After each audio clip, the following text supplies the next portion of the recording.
Obviously, we're in the book of Revelation, and I call it here tonight the book of the pulled back curtain because that's what Revelation means. It means to literally pull back the curtain, to pull back the curtain so that you can see.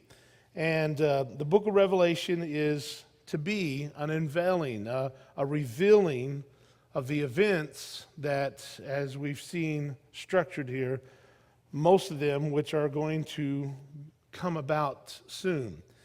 And if you will approach the book of Revelation with that kind of attitude, that it is an unveiling, a revealing, it's going to help you to look at this book and read it with more confidence, because otherwise you're going to think this is worthless, it's futile to even try to attempt to read it. And I was really surprised to find out how many of you felt exactly like my daughter Mariah. It's just like, I don't even know if I even want to try to read the book. I mean, I just can't understand it. Well, hopefully you're going to see that that's not true. If anything, you know what that really is? That's just the enemy keeping us from taking a wonderful, wonderful book into our hearts. And every once in a while, it's good for us to have a little bit of a challenge. And so tonight I'm going to ask you, as we have in our other two nights, to be a researcher, to be an investigator, to be a forensic type. You know, here you are. I think it's just so cool that I'm right in the middle of your all's clue series. You know, and you're going to have to, take stuff and get your little clues. I want you to be that way as we get into this wonderful book. Now, tonight is going to probably be the first place that we're going to get to some controversy. But that's all right. It's good for all of us. But I think you're going to find out that what I'm going to tell you is the truth, okay? And everybody else is wrong, okay? So with that in mind, obviously we're going to start into this book of revealing. And as you know, we've tried to make this known every time now. In chapter 1 and verse 19, the Lord gave us the outline to the book. Byron just went back over it, and that is obviously the things which thou hast seen, chapter 1, the things which are, chapter 2 and chapter 3, and then obviously the things which shall be hereafter. And we're going to start with that tonight, starting there in chapter 4 and verse 1. Now, isn't that a really easy outline? And isn't it easy to just getting that basic part down, it helps explain a whole bunch, doesn't it? Now, up to this point, we have pretty much saw how we're all fitting into this, but this one is going to be really amazing because, well, let's just start it off here, and we'll read chapter 4, verse 1, and we kind of touched on this a little bit last night, but let's do it again. After this, I looked, and behold, a door was open in heaven. And the first voice which I heard was as it were of a trumpet talking with me. You can kind of imagine what that would sound like. It was loud, but it had almost like a little bit of a trumpet sound to it, which is very significant, and you'll see why in a minute, which said, "Come up here, come up hither, and I will show thee things which must be hereafter." Now, the very first word in that verse and the very last word in that verse is the exact same Greek word. It is the word metatata. I used to know a little Greek, and then he moved out of town. But anyway, that is a very interesting thing because this is where we're now in. We're in the hereafter part. After this, after what, John? After the church age. After these churches that are mentioned in chapter 2 and chapter 3. Something takes place, and it starts off with a trumpet voice saying, "Come up here." Come up where? Well, there's a door open in where? In heaven. And John is told, you leave there and you come up here. Now that's going to be interesting. You'll see why in a minute. The reason I think this is so important is because we have already read the word church or churches 18 times so far from chapter 1 to chapter 3. 18 times we've heard the church, the church, the church, the churches, the churches, over and over and over and over again. That's a whole bunch of times in 3 little chapters. But now, folks, listen to this, and this is going to be extremely important. Hereafter, you will not find the church. It's never again ever mentioned in the book of Revelation. Something has happened to the churches. Something has happened to the church.